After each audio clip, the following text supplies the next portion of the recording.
Hello students, welcome to Sivan concepts. నేను మీ శివన్. ఇవాల్టి క్లాస్లో మనం ఇండియన్ పాలిటీ నుంచి కొన్ని క్వశ్చన్స్ అయితే తీసుకున్నాను.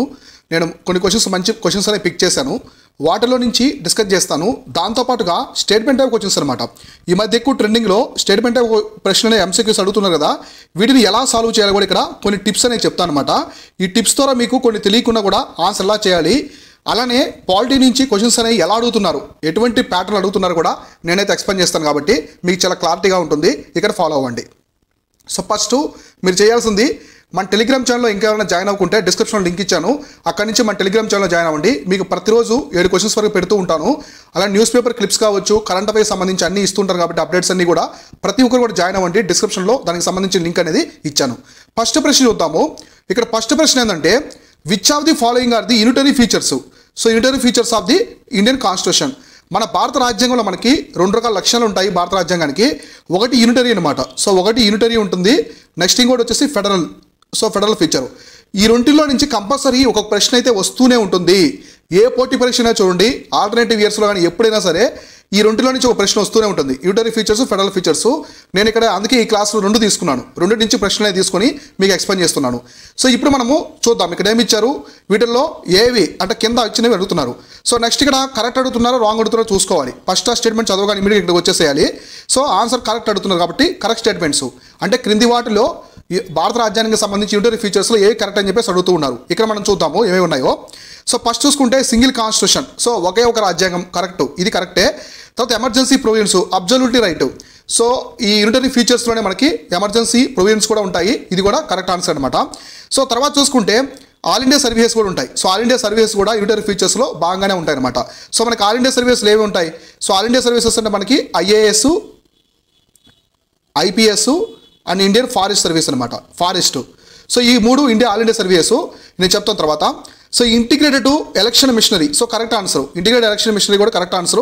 Appointment of the governor correct. So ఇక్కడ ఇచ్చినటువంటి అన్నీ కూడా యూనిటరీ ఫీచర్స్ అనమాట. ఇవన్నీ కూడా ఇక్కడ ఇచ్చినటువంటి అన్ని ఫీచర్స్ కూడా యూనిటరీ ఫీచర్స్. కాబట్టి ఆన్సర్ వచ్చేసి డి అనమాట. కాబట్టి గుర్తుపెట్టుకోండి. సో మీకు తెలుసు కదా, యూనిటరీ స్టేట్ అనేది ఒక సిస్టమ్ ఆఫ్ పొలిటికల్ ఆర్గనైజేషన్ అనమాట. సో ఇందులో మొత్తం గవర్నింగ్ పవర్ ఉంటుంది, రిసైడ్ ఉంటాయి, సెంట్రలైజ్డ్ గవర్నమెంట్ ఉంటుంది. ఇలా ఫెడరల్ స్టేట్ కంటే కూడా మనకి సెంట్రలైజ్డ్ గవర్నమెంట్ అనేది ఎక్కువగా ఉంటుంది అనమాట. సో ఇందులో మనకి సింగిల్ కాన్స్టిట్యూషన్ ఉంటుంది, ఎమర్జెన్సీ ప్రొవిజన్స్ ఉంటాయి, ఆల్ ఇండియా సర్వీస్ ఉంటాయి. అయితే ఇక్కడ మనకి ఆల్ ఇండియా సర్వీస్ ఒక ఇంపార్టెంట్ ఫ్యాక్ట్ చెప్తాను. సో ఇక్కడ కన్ఫ్యూజ్ అవుతుంటారు. Father of all India service వచ్చేసి Sardar Vallabhbhai Patel. All India services యొక్క ఫాదరు అంటే father of all India services. అదే మనకి సివిల్ సర్వీస్ యొక్క ఫాదర్ అంటే మాత్రం కార్నవాలిస్ అనమాట. So Lord Cornwallis. So governor general Lord Cornwallis. So Lord Cornwallis వచ్చి father of the civil services. So father of all India service వచ్చి సర్దార్ వల్లభాయ్ పటేల్. ఈ 2 మీరు ఎక్కువ కన్ఫ్యూజ్ అవుతుంటారు. సో ఏప్రిల్ 21 అనమాట. సో ఏప్రిల్ 21 రోజున మనము సివిల్ సర్వీస్ డే అనేది జరుపుకుంటాం. ఈ ఫ్యాక్ట్స్ అన్ని కూడా క్లారిటీగా చూసుకోండి. ఎగ్జామినేషన్ పరంగా అడిగేదానికి అవకాశం అయితే ఉందన్నమాట. సో ఇది ఈ ప్రశ్నకి సంబంధించింది. సో నెక్స్ట్ ప్రశ్న చూద్దాము. సో నెక్స్ట్ ప్రశ్న కూడా ఎలా ఇచ్చారు ఏంటని చెప్పేసి మనం క్లారిటీగా దానికి సంబంధించి చూద్దాము. సో నెక్స్ట్ ప్రశ్న వచ్చేసి డైరెక్ట్ ప్రశ్న ఇది. ఇక్కడ ఏమి ఇచ్చారంటే, which one of the following rights abolished the untouchability and prohibits the practice of fundamental rights? So untouchability అంటే వివక్షత అనమాట. సో వివక్షత అంటరానితనం చూపిస్తుంటారు కదా, సో దానికి సంబంధించి అడిగారు. ఈ క్రింది వాటిలో ఏది ఈ అన్టచబిలిటీని కంప్లీట్గా అబాలిష్ చేసింది, అలానే అది ప్రాక్టీస్ చేయడం కూడా తప్పని చెప్పేసి ఏ ఫండమెంటల్ రైట్ చెప్తుందని చెప్పేసి ఇక్కడైతే అడుగుతూ ఉన్నారనమాట. సో ఇక్కడ మనం చూసుకుంటే రైట్ టు కాన్స్టిట్యూషనల్ రెమెడీస్ అంటే మనకి ఆర్టికల్ 32కి సంబంధించింది ఇది. సో దీన్నే సోల్ ఆఫ్ ది కాన్స్టిట్యూషన్ అని చెప్పేసి అంబేద్కర్ గారు పిలిచారనమాట. తర్వాత రైట్ టు ఈక్వాలిటీ మనకి 14లో వస్తుంది. సో తర్వాత right to freedom. So right to freedom అంటే మనకి 19 నుంచి 22 వరకు వస్తాయన్నమాట ఇవన్నీ కూడా. నెక్స్ట్ మనకి రైట్ టు ఈక్వాలిటీ 14 నుంచి 18 వరకు వస్తుంది. ఐడియా ఉంది మీకు. తర్వాత రైట్ అగైనెస్ట్ ఎక్స్ప్లాయిటేషన్ అనమాట. రైట్ అగైనెస్ట్ ఎక్స్ప్లాయిటేషన్ మనకి ఆర్టికల్ 23 నుంచి 24 వరకు ఉంటాయన్నమాట. వీటిలో ఏది ఈ అన్టచబిలిటీని ఏది చూపిస్తుందని చెప్పేసి అడుగుతున్నారు. సో ఇక్కడ మీకు ఆన్సర్ వచ్చేసిందంటే రైట్ టు ఈక్వాలిటీ అనమాట. సో రైట్ టు ఈక్వాలిటీ అనేది ఈ అన్టచబిలిటీ గురించి అయితే చెప్తుంది అనమాట. సో ఇందులో కూడా ఏది చెప్తుంది? సో రైట్ టు ఈక్వాలిటీ అనేది ఆన్సర్ ఇక్కడ. సో అయితే ఇది ఏ ఆర్టికల్ చెప్తుంది? అన్టచబిలిటీకి సంబంధించి అన్టచబిలిటీ కంప్లీట్గా అబాలిష్ చేసాము, ఇది ఎవరు ప్రాక్టీస్ చేయవద్దని ఏ ఆర్టికల్ చెప్తుందంటే ఆర్టికల్ 17. సో ఆర్టికల్ 17 వచ్చేసి దీని గురించి చెప్తుంది. సో ఆర్టికల్ 17 ఏం చెప్తుందంటే abolition of the untouchability and prohibition of its practice అని చెప్తుంది అనమాట. So abolition of the untouchability and prohibits its practice అని చెప్తుంది అనమాట. ఇది దీనికి సంబంధించింది. కాబట్టి ఆన్సర్ వచ్చేసి రైట్ ఈక్వాలిటీ. ఈ కాన్స్టిట్యూషన్ రెమెడీస్ అనేది ఆర్టికల్ 32. దీన్ని సోల్ ఆఫ్ ది కాన్స్టిట్యూషన్ అని చెప్పేసి అంబేద్కర్ గారు పిలిచారు అనమాట. సోల్ ఆఫ్ ది కాన్స్టిట్యూషన్ అంటే రాజ్యాంగం యొక్క ఆత్మ అని చెప్పేసి పిలిచారనమాట. దీని తెలుగులో రాజ్యాంగ పరిహారపు హక్కు అంటారు, రైట్ టు కాన్స్టిట్యూషనల్ రెమెడీస్ అనమాట. ఎవరు పిలిచారంటే ఇలా వచ్చేసి డాక్టర్ బిఆర్ అంబేద్కర్ గారు అయితే, సో బిఆర్ అంబేద్కర్ గారు దీనైతే పిలవడం అయితే జరిగిందనమాట. ఇది దీనికి సంబంధించినటువంటి కంప్లీట్ ఇన్ఫర్మేషను. సో నెక్స్ట్ ప్రశ్న చూద్దాం. సో నెక్స్ట్ ప్రశ్న ఏమి ఇచ్చారనేది ఇప్పుడు మనం క్లారిటీగా డిస్కస్ చేసుకుందాం. ప్రతి ప్రశ్న కూడా నేను చెప్పే ప్రతి ఒక్కరు కూడా క్లారిటీగా చూడండి. ఎగ్జామినేషన్ పరంగా లాజిక్స్ గుర్తుపెట్టుకోవాలి. చాలామంది ప్రశ్నలు తెలుస్తాయి అక్కడ ఎగ్జామినేషన్కి వెళ్ళినప్పుడు ప్రశ్నలు అయితే తెలుస్తాయి, కానీ ఎందుకు రాంగ్ పెడుతున్నారు? సో ఎందుకు రాంగ్ పెడతారంటే క్లారిటీ మిస్ అయిపోతారు. క్లారిటీ మిస్ అయిపోవడం వల్ల ఎగ్జామినేషన్ ఎక్కువగా పెడుతూ ఉంటారు అనమాట. సో ఇక్కడ మనం నెక్స్ట్ ప్రశ్న వచ్చేసి నీతి ఆయోగ్ గురించి. మామూలుగా మనకి ఇంతకుముందు సో ఫస్ట్ నీతి ఆయోగ్ కంటే ముందేమన్నది ప్లానింగ్ కమిషన్ ఉండేది. సో ప్లానింగ్ కమిషన్ అనేది అంతకుముందు ఉండేది అనమాట. ఆ ప్లానింగ్ కమిషన్ని రీప్లేస్ చేసి నీతి ఆయోగ్ వచ్చింది కంప్లీట్గా. సో మన భారతదేశంలో 5 year ప్లాన్స్ ఉన్నాయి కదా, అవన్నీ రీప్లేస్ చేసి నీతి ఆయోగ్ అనేది రావడం అయితే జరిగిందనమాట. ఇప్పుడు మనం నీతి ఆయోగ్కి సంబంధించి ఇక్కడ ఇచ్చారు కదా, ప్రశ్న ఇచ్చారు, అదేముందో చూద్దాం. ఈ ప్రశ్న చూసి దానికి స్టేట్మెంట్స్ ఎలా ఉన్నాయి చూద్దాము. ఇక్కడ ఏమడిగారంటే which of the following statement is are correct, ఒకటైనా కరెక్ట్ అవ్వచ్చు లేదా ఎక్కువైనా కరెక్ట్ అవ్వచ్చు regarding the vice chairperson of the NITI Aayog. ఇక్కడ ఎవరి గురించి చెప్తున్నారు? Vice chairperson. సో నీతి ఆయోగ్ కంపోజిషన్లో మనకి చైర్మన్ ఉంటారు, అలానే గవర్నింగ్ కౌన్సిల్ ఉంటుంది, రీజనల్ కౌన్సిల్స్ ఉంటాయి, సీఈఓ ఉంటారు, వైస్ చైర్పర్సన్ కూడా ఉంటారు అనమాట నీతి ఆయోగ్లో. అయితే ఇక్కడ ఎవరి గురించి అడిగారంటే వీసీ అంటే వైస్ చైర్పర్సన్ గురించి అయితే అడుగుతూ ఉన్నారు. So is appointed by the prime minister అని చెప్పేసి అడుగుతున్నారు. సో ఇక్కడ కరెక్టా రాంగ్ అడిగారు స్టేట్మెంట్ చూసుకోవాలి ఫస్ట్. సో వైస్ చైర్పర్సన్ గురించి కరెక్ట్ స్టేట్మెంట్స్ ఏవో ఇక్కడ చేయమన్నారు. Is appointed by the prime minister అని చెప్పేసి అడుగుతున్నారు అనమాట. సో ఇది వచ్చేసి కరెక్ట్ అనమాట, ఎందుకంటే ప్రైమ్ మినిస్టరే అపాయింట్ చేస్తారు. సో ప్రైమ్ మినిస్టర్ వచ్చేసి ఇక్కడ అపాయింట్ చేస్తారు కాబట్టి ఆ ఫస్ట్ స్టేట్మెంట్ అయితే కరెక్ట్ అనమాట. సో ఫస్ట్ స్టేట్మెంట్ కరెక్ట్ కాబట్టి ఇక్కడ మీరు చూసుకుంటే ఆటోమేటిక్గా సో 2 రాంగ్ అయిపోయింది, ఇది కూడా రాంగ్ అయిపోయింది. కాబట్టి ఇక్కడ 2 ఆప్షన్స్ మాత్రమే ఉన్నాయి, 2 మాత్రమే ఉన్నాయి. రెండింటిలో కూడా ఏదో చూసుకోవాలి. సో నెక్స్ట్ స్టేట్మెంట్ ఏమి ఇచ్చారంటే he enjoys the rank of the minister of state అనమాట. సో మినిస్టర్ ఆఫ్ స్టేట్ ఒక ర్యాంక్ ఇతను ఎంజాయ్ చేస్తారని చెప్పేసి ఇక్కడైతే చెప్తూ ఉన్నారనమాట. అయితే మనం ఇక్కడ వైస్ చైర్పర్సన్ మనం చూసుకుంటే ఈ enjoys the rank of cabinet minister, minister of కాదు క్యాబినెట్ మినిస్టర్ అనమాట. సో క్యాబినెట్ మినిస్టర్ ఒక ర్యాంక్ అయితే ఇతను ఎంజాయ్ చేస్తాడు, అంటే అతనికి ఆ స్థానం ఉంటుంది అనమాట. క్యాబినెట్ మినిస్టర్ ఒక స్థానం అనేది అతనికి ఉంటుంది.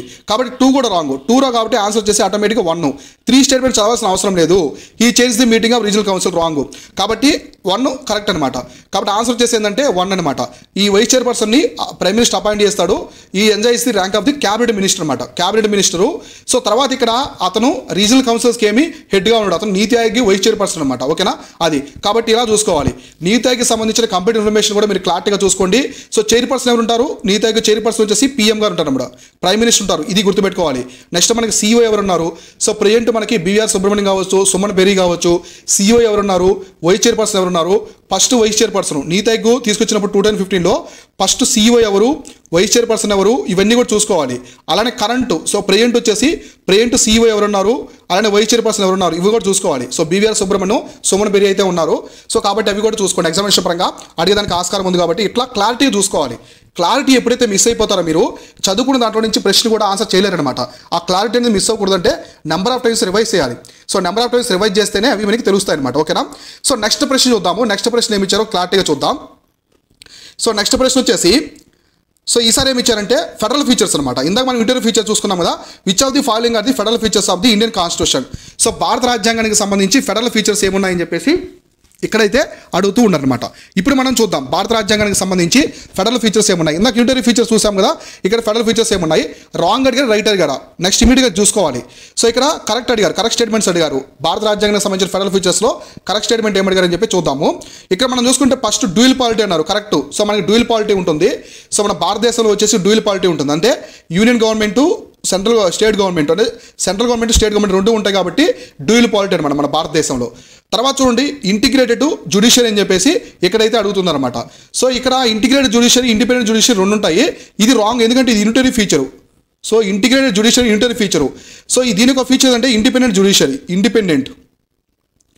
సో ఇండిపెండెంట్ జ్యుడిషియరీ అనేది ఫెడరల్ ఫీచర్ అనమాట. So federal feature. సో కాబట్టి రెండోది రాంగ్ అనమాట. కాబట్టి ఇక్కడ చూడండి రెండు రాంగ్. సో రెండోది రాంగ్ అయితే రెండు స్టేట్మెంట్స్ పోయాయి, రెండు ఆప్షన్స్ క్యాన్సిల్ అయిపోయాయి కాబట్టి ఇంకా సిడి మాత్రమే ఉంది. తర్వాత థర్డ్ వన్ ఏమి ఇచ్చారు, బై క్యామరలిజం అని చెప్పేసి ఇవ్వడం అయితే జరిగిందనమాట. సో బై క్యామరలిజం ఇచ్చారు కాబట్టి కరెక్ట్. సో బై క్యామరలిజం అనేది కరెక్ట్, ఎందుకంటే మన భారత రాజ్యాంగం ప్రకారం మనకి బై క్యామరా రెండు ఉంటాయి అనమాట, రెండు హౌసెస్ ఉంటాయి. అంటే మనకి లోక్సభ, దిగువ సభ అండ్ ఎగువ సభ వచ్చేసి రాజ్యసభ రెండు ఉంటాయి. మనకి బ్రిటన్ లాగే అక్కడ house of the lords, house of the commons లాగే మనకి ఇక్కడ రాజ్యసభ, లోక్సభ ఉంటాయి, ఎగువ సభ, దిగువ సభ ఉంటాయి. కాబట్టి హైయర్ హౌస్ వచ్చేసి రాజ్యసభ, లోవర్ హౌస్ వచ్చేసి లోక్సభ అనమాట. సో తర్వాత వచ్చేసి 4th వన్ చూడండి, రిటర్న్ కాన్స్టిట్యూషన్ అని చెప్పేసి అడిగారు అనమాట. సో మనం ఇందాక డిస్కస్ చేసుకున్నాం కదా రిటర్న్ కాన్స్టిట్యూషన్ సంబంధించి కూడా. సో కాబట్టి రిటర్న్ కాన్స్టిట్యూషన్ అంటే సింగిల్ కాన్స్టిట్యూషన్. మీకు సింగిల్ కాన్స్టిట్యూషన్ అంటే మాత్రం సింగిల్ కాన్స్టిట్యూషన్ అంటే unitary feature. So unitary feature అనమాట. అదే రిటర్న్ కాన్స్టిట్యూషన్ అంటే ఫెడరల్ ఫీచరు. కాబట్టి ఇది కరెక్ట్. కాబట్టి 1, 3, 4 అనమాట. ఆన్సర్ వచ్చేసి సి అనమాట. సో ఆన్సర్ వచ్చేసి సి. ఇలా గుర్తుపెట్టుకోవాలి. కాబట్టి నేను మళ్ళీ ఒకసారి మీకు రిక్వెస్ట్ చేసి చెప్తున్నాను, ఈ ఫెడరల్ ఫీచర్స్, యూనిటరీ ఫీచర్స్ బాగా చూసుకోండి. చాలాసార్లు ఎక్కువ అడుగుతుంటారు, ఎగ్జామినేషన్ పరంగా అడుగుతుంటారు. చాలామంది కన్ఫ్యూజ్ అవుతూ ఉంటారు అనమాట. సో చాలామంది దీని గురించి కన్ఫ్యూజ్ అవుతూ ఉంటారు. కాబట్టి జాగ్రత్తగా చూసుకోండి. ఉంటాయి ఫెడరల్ ఫీచర్స్ ఏముంటాయి, యూనిటరీ ఫీచర్స్ ఏముంటాయి, జాగ్రత్తగా అయితే మీరు చూసుకోవాలన్నమాట. ఇది దీనికి సంబంధించింది. సో నెక్స్ట్ ప్రశ్న చూద్దాం. సో నెక్స్ట్ ప్రశ్న ఏమి ఇచ్చారో ఎగ్జామినేషన్ పరంగా క్లారిటీగా మనం ఇక్కడ ఏమి ఇచ్చారో చూద్దాము. సో నెక్స్ట్ ప్రశ్న వచ్చేసి చూడండి, ఎన్సిబిసి గురించి ఇచ్చారు. అంటే national commission for the backward classes గురించి అయితే ఇవ్వడం అయితే జరిగిందన్నమాట ఇక్కడ. సో మనం చూద్దాం దీనికి సంబంధించి. ఇక్కడ ఏమడిగారు, స్టేట్మెంట్స్ కరెక్ట్ అడిగారు అనమాట ఈ క్వశ్చన్కి సంబంధించి. So national commission for backward classes గురించి ఇక్కడ స్టేట్మెంట్స్ ఇచ్చాము, వాటిలో ఏది కరెక్ట్ అని చెప్పేసి అడుగుతున్నారు అనమాట. సో ఫస్ట్ స్టేట్మెంట్ చూద్దాం. The national commission for backward classes ఇదే కాన్స్టిట్యూషనల్ బాడీ. సో ఇది కాన్స్టిట్యూషనల్ బాడీ అని చెప్పేసి అడుగుతూ ఉన్నారు అనమాట. ఇక్కడ వచ్చేసి అడుగుతున్నారు కాబట్టి దీని గురించి కూడా మనం క్లారిటీగా చూడాలి. కాన్స్టిట్యూషనల్ బాడీ అని చెప్పేసి అడుగుతున్నారు. సో ఇది అబ్జల్యూట్లీ రైట్ ఆన్సర్, ఎందుకంటే ఇది కాన్స్టిట్యూషనల్ బాడీ. దీన్ని 102nd అమెండ్మెంట్ ద్వారా 2018లో తీసుకొచ్చారు. సో చెప్తాను నేను తర్వాత. సో కరెక్ట్ స్టేట్మెంట్, ఫస్ట్ది correct statement, the commission present annual report to the both houses of the parliament అని చెప్పేసి అడుగుతున్నారు. Absolutely wrong. ఎందుకంటే ఎన్సీబీసీ కాన్స్టిట్యూషనల్ బాడీ ఉన్న ప్రతి ఒక్కటి, అది యూపీఎస్సీ అయితేనేమి, ఫైనాన్స్ కమిషన్ అయితేనేమి, ఎన్సీబీసీ, ఎన్సీఎస్టీ, ఎస్సీ కావచ్చు, ఏదైనా సరే ఫస్ట్ ఎవరికి ఇవ్వాలంటే ప్రెసిడెంట్కి ఇవ్వాలి.